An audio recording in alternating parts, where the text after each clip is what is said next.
What's up, everybody? Thanks for joining us on another episode of NAXT, our non-applicable recap of NXT. I am Chubbs. One take, yo. Facebook and Instagram, NA.podcast919, Twitter at NA_podcast919. While you're on the YouTube channel, like, share, and subscribe. All that fun stuff. We are discussing the events of last Wednesday's NXT from Full Sail University. The 14th. 14th of June, 2017. Oh, yeah.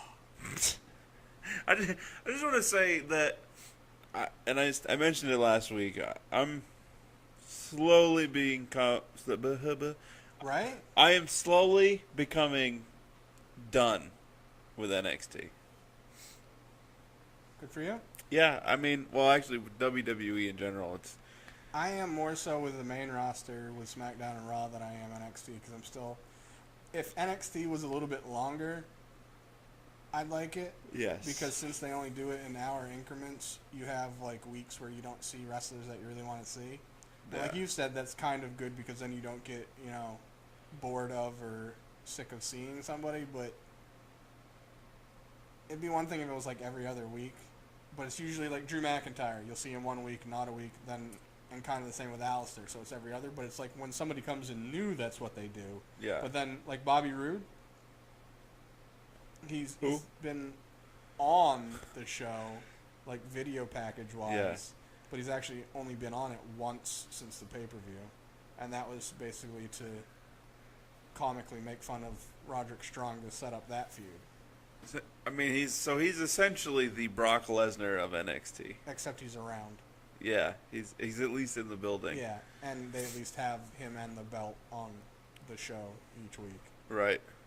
It's true. I haven't forgot what the NXT title looks like. Actually, I don't know.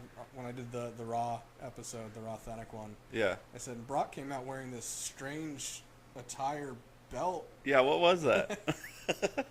Oh, yeah, we also forgot to say, look on your screen, all of our social medias. Yeah. It'll be at the end, too. I said it. Oh, you did? I didn't say that it'd be on the screen, but You said... I said what it was, what it do. All right, so anyways, I'll do the quick breakdown. Just 4 matches. Oh, yeah, another thing, because if NXT were to go to 2 hours... 4 matches, but I have more notes than I did for SmackDown. If it were to go to a 2-hour program, and you're trying to showcase the talent that you have coming out of the Performance Center, because last week was Jobber City, essentially. Mostly, but not in the aspect of 2 guys are jobbers, so you're not quite sure who's going to win. Right. If they're I would rather they do that, just to showcase the talent of these up-and-coming guys so that we can get familiar with their names, rather than just going into it and going, oh, Drew McIntyre is going to beat this jobber. Well, yeah, so the way they've been doing it is they have the guys in the Performance Center, and then they do Performance Center shows that aren't televised. And some of them go on the road with them. Not many of them, as far as I remember. But they basically do it that way so they get, more accustomed to, a crowd and stuff like that. But they don't put them on TV yet. Right. And then they'll have them, when they think they're ready to be on TV, they have them come on. Before they even had, like, Velveteen Dream, they had him come on with his regular name before they had the whole Velveteen Dream name. And he had, like, a match or two. But they literally, if they had the show be an hour long, you could have... 2 hours long? I meant to say another hour long. Ah, gotcha. Yeah, if they had it another hour long, so that would be 2 hours. They could have Yay! They could have 1 match per episode that was Performance Center guys. Yeah. Have 2 up and comers, so you get introduced to them, you don't know who's gonna win. Right. And it gives them experience. Yeah. I'm okay with that. Me too. All right. That's our story. All right. Bye. So 4 matches from Wednesday. What were they? Who won them? All right, so we'll do the 4 matches then. So we had it started out with Drew McIntyre versus Rob Risen. Do I have to say who won? Because, duh. I literally put Drew wins. Duh. Rob Risen put up I want to say a fight, but yeah, he had a good outing, I'll say. He looked good. And then we had Authors of Pain versus Jobbers, who I still don't know who the hell they were. They said their names, but they didn't show them on the screen. and I rewound it twice to try to catch the names and didn't hear them right. So I was like, screw it. If you don't want to give their names, I don't care. And only like one member of Authors of Pain participated in the match. Yeah, the shorter of the two. I know both their names and I see them in my head, but every time I go to say them wrong. I can't. One of them's Razor, Rezar, and the other's Ackham. It was Ackham. Ackham. He's the one that kicked everyone's butt, while the other one was outside the ring with Paul Ellering, and it looked like Ellering was just giving him notes. Yeah. Paul Ellering actually even said that tag team that I can never remember, the TM61 or something like that. Yeah, and I still don't remember. I've been trying for weeks to incorporate them into the show, just because WWE hasn't since. I don't even know who they are. They're a pretty good tag team. I feel like I've been watching more frequently than you, and I don't know who the hell they are. I'll find the match and I'll have you watch it again. Right. So that was match number 2. Oh, you know why I didn't realize that there was the 4 matches? Because the other one I didn't. In my notes, I do the marks for segments and the dots for matches. I didn't do the dot for one because that's how invested I was in it. It was the venereal disease. Velveteen Dream versus Raul Mendoza. Velveteen Dream wins. If you watch the Cruiserweight Classic, you'd be familiar with Raul Mendoza. I know when I saw him, I know I recognized him, but it was a decent match. I want him to get rid of that gimmick for Velveteen that's Dream. The thing. I was talking to Bebop about this, and I feel like they created him for 2 reasons. One is they wanted their own version of Dalton Castle. Yes. And in case Dalton Castle didn't come to WWE, they had a Dalton Castle version. 2, they're in Full Sail, which is in Orlando, which is a high LBGT community. Yeah. So I feel like they did it for that purpose as well.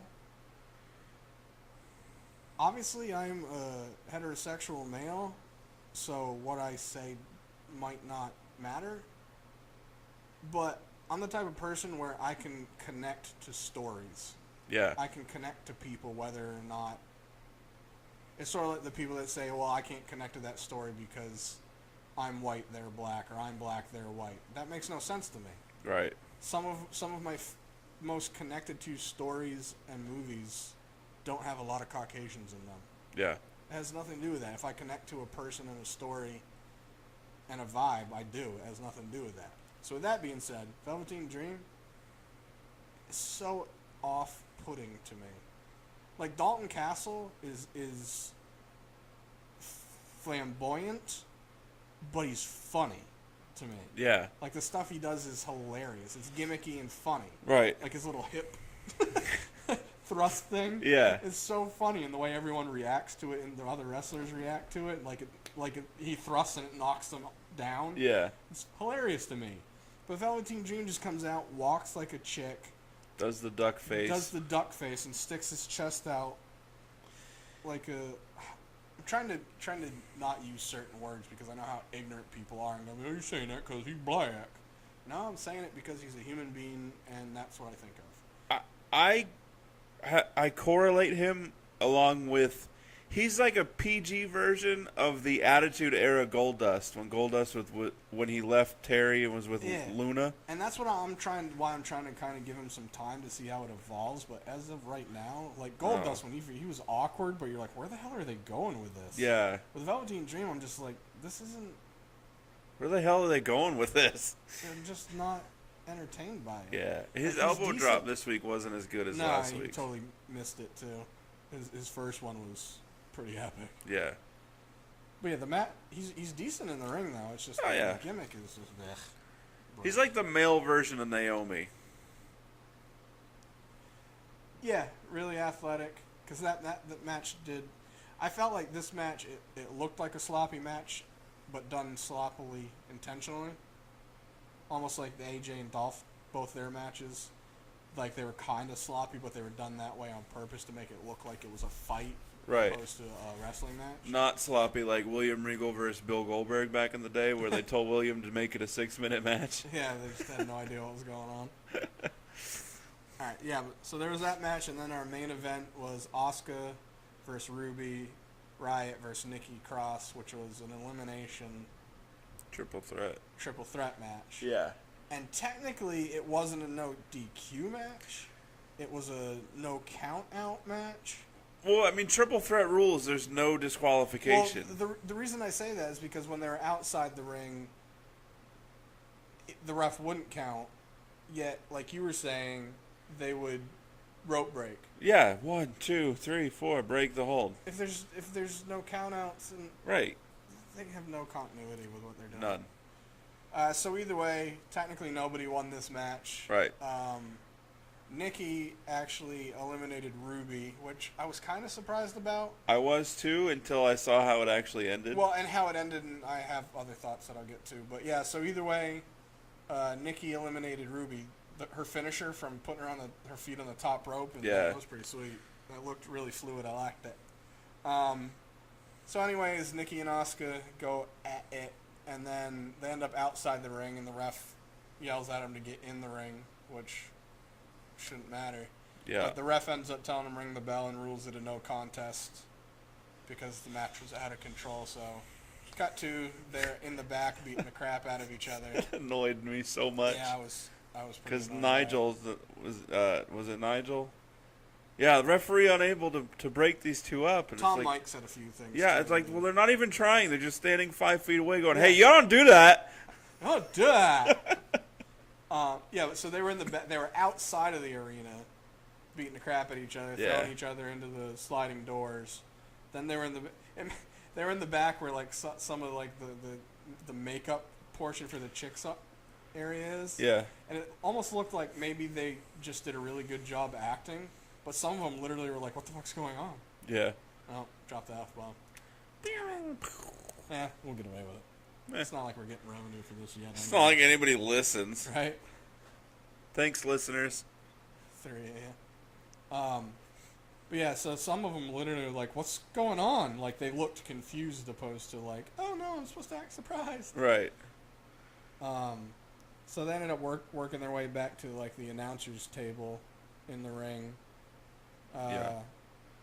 Then they worked their way into like the production area.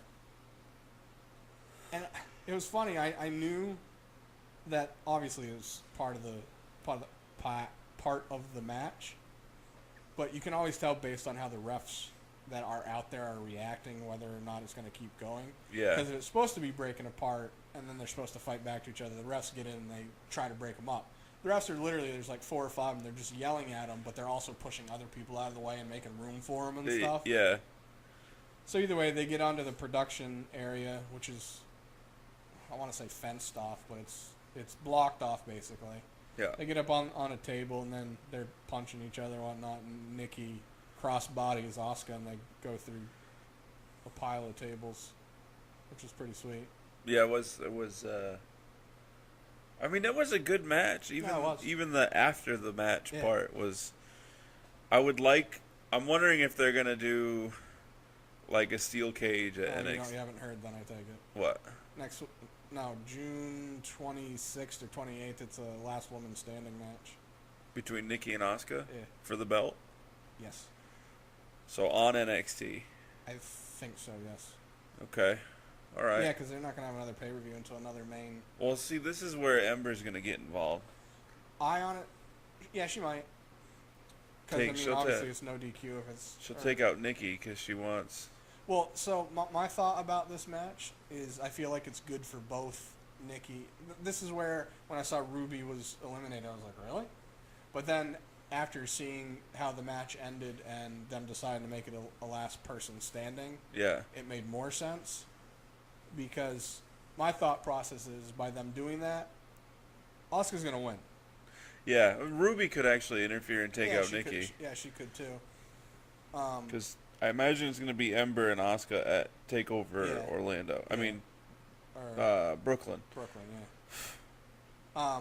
But my thought for it is with them doing this, is it basically, it's good for both Nikki and Asuka, because for Nikki, did I say Ember?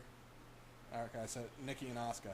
So for Nikki, it's going to be, I took the champ to the limit, and won, that makes me look good even though and lost. Right. But I took her to the limit, therefore I look good because nobody's been able to do what I did. So even though I lost, I look good. Right. And for Asuka, it's going to be I went to the limit in a match that I haven't, haven't been in before and still won, therefore my lore continues. Yeah. So it's good for both parties, no matter the outcome. Well, I should say no matter the outcome. If Asuka loses, it's not good, but she won't lose because No. Nikki is champ, even though she's decent. Just her as champ right now doesn't make a lot of sense. The only way I can see it is if all of a sudden Sanity starts taking all the belts. All the belts. They should eventually, as far as I'm concerned. Yeah. Like maybe have it once Asuka goes up to main, and whoever has the belt, which will probably be Ember, I'm guessing, just based on match quality. Yeah. She needs to get better in her promos, but Yeah. that's kind of why they're in NXT.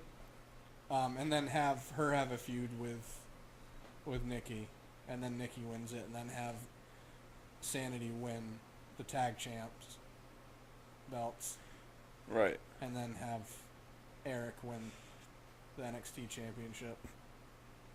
Over Roderick. Probably be over Roderick, yeah. I mean, that would make sense since they had a feud, and then once Yeah. Roderick's done with Bobby Roode and Roode goes up to main, I mean, which that would probably won't be until one of the Mania. pay-per-views. probably Mania. Yeah, that's what I was thinking. Maybe Rumble. I wouldn't even be mad to see Sanity win every belt in No, NXT. that'd be sweet. Yeah. That's the point of a faction. Especially if they all did it in the same night. Yeah, that'd be great. Yeah. Sanity strong. Yeah. 'Cause- Hashtag. Plus, it would be so insane that they did it. Come on. This shit writes itself. Yeah, do. There, I'm dropping curse bombs too. Yeah, we can do bombs. I don't care. But those were the matches. I mean, other than that, they had a recap of the Peyton and Billy segment where Ember Moon was cleared. But the reason they did that is because Ember's going to be facing Peyton next week. Right. We finally had a face-to-face confrontation between Heavy Machinery and Authors of Pain. Yeah, I know that was after the Authors of Pain's jobber match. I know you're not super excited for that, but I am. Seeing them face-to-face made me more so. And even though I get that they're doing the slow build to it, and that's why there wasn't an interaction between them, and I respect that, I still wanted to see it. I'm okay with the slow build versus That's why I'm okay with it. Like, I wanted to see like an interaction versus the fast build of start at the top. And Brock then, and where do we go Taker, from here? Samoa Joe and Brock, Right. or Brock and Joe, Brock and Goldberg, Brock and anybody, Right. because it's just how they do. What else do we have? Oh, there's a Aleister Black video package, which again, it's just he wasn't on the show, so they wanted to have him on the show. Right, and he's fighting Cassius next week. I actually think that looks like Aleister's toned up a little bit. Not a lot. It looks because I mean he's not fat. Right. But you can see like around his midsection he has a little bit of. He's got the Mickey James belly, like he just gave birth Yeah, not too long and ago. a little bit on the muffin top side. Yeah. It looked like he's thinned that down a little bit. Oh yeah, it was after the Authors of Pain win is when Paul Ellering did the promo talking about how Authors of Pain have. Basically, he was trying to say they're going to write a new chapter of their Book of Pain. Yeah. Because they've already destroyed every tag team. And Heavy Machinery's next. They had another. They do a lot of recaps on these shows, which annoys me. I get it because they want you to see the stuff and remember it since they break it up the way they do. Right. But very few times, this does happen, but very few times is there a recap. And I go, oh, I forgot about that. Right. Yeah. Especially the way Raw does it. Raw's like, yeah, we're going to show it at the start of the show, then the middle of the show, and towards the end.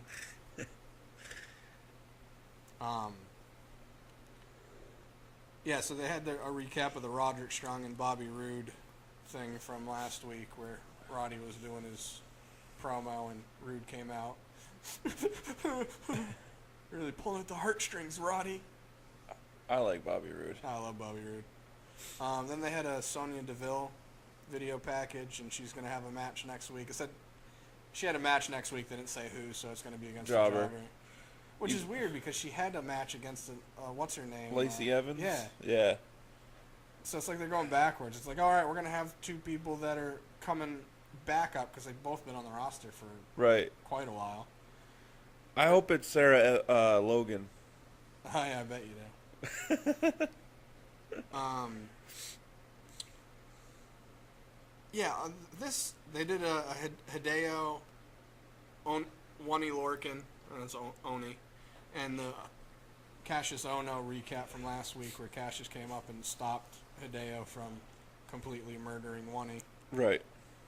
And then they cut to a Cassius Ohno interview, which is one of the worst interviews they've done in NXT as far as I'm concerned, just because of continuity. It made no sense. But did you notice that and I may be wrong, but I don't think I've seen, remember about a month or two ago, there was that, the blonde-haired chick. Yeah, I haven't seen her since. I may have seen her, I thought it was her, I don't know if it was or not, for a Cien Almas one when he was going out and she was chasing after him. I couldn't tell if it was her or not. But either way, I I was remembering that I watched. I didn't actually watch NXT till last night, and when they interviewed Cassius, I'm like, oh, it's still not that chick. That's terrible. It's ironic that was the same exact segment that I thought that too. But anyway, so they did an interview, and they asked Cassius basically, the interaction he had with Hideo, what his thoughts on it were, and he basically said, I let my temper get the best of me, and I stooped to Hideo's level, and I know that's not him. He's just frustrated right now, right? Because he lost, the chance he lost in the championship match, and he's like, I get it, and I've known him for a long time. We're friends. I shouldn't have done that. I shouldn't have pushed him. I stooped to his level. I'm better than that. But I talked to William Regal, and I'm gonna get my chance at redemption. And I have a match against Aleister Black next week. Because that makes so much sense. Nothing to do with anything. Right. And it's not like Aleister Black is tied in with Hideo, or there's no continuity. And I was like, come on, Chris. Hideo's gonna interfere in that match. That's the only way that makes sense. Yeah. Only way. Because I'm trying to think of other ways right now, and it's unless it literally ends in. Dude, this would be cool just to see. You have Aleister Black do his Black Mass at the same exact time Cassius does his swinging elbow, and they both connect and knock each other out. Double count out? Yeah. That'd be cool to look, but that kind of, I don't know if, that sells both of their moves as being, like, ridiculously strong, which they are. I just want to see it, not saying it'll happen. I just think that would be cool. I mean, I'd be okay. That would be the only other way. Yeah. You have Aleister, who they're trying to sell as being basically a monster, more or less, and Cassius coming back, the way I said it almost sounded like Cashews. Cassius. I wasn't gonna say anything. They have Cassius coming back for the second time, who they're trying to hype up, and they don't want him to. He doesn't need to be. I mean, if he's gonna lose a match and it's to somebody else, or Black, at least can be like, oh, he's a hell of a competitor. Right. But the only way it makes sense is to have a DQ because Hideo interferes. Which should set up. I mean, are they going to drag this out and have Cassius versus Hideo at TakeOver Brooklyn? Maybe. I mean, is that a TakeOver caliber match? Yeah, they're both entertaining. Yeah. I guess we'll have to wait and see, I suppose. And other than that, they had an Ember Moon video package, and I don't remember what it was about. That's how good it was. It was based off of her Eclipse move. Was it? And how dangerous it is. Oh, yeah. Yeah. That was it. Yeah, that was it. I mean, it's only an hour-long show anyway, so... Right. They generally do a good job of packing a lot of stuff in. But it didn't... The one that I did, the NXT I did by myself when you were doing the Spartan stuff, I think, that show felt like star-studded. Like, it felt like a really star-studded show. I need to go back and watch that. I'm not saying that it was like epic, but just compared to like before and what they're doing now, it just felt like every match had like meaning to it, opposed to now where it's just like slow build. Yeah. Which I get the slow build because they're working, you know, on multiple angles for multiple. Next week won't be as jobber heavy, I don't think, because you have Ember Moon versus Peyton Royce. Right. You have Cassius Ohno versus Aleister Black. Right.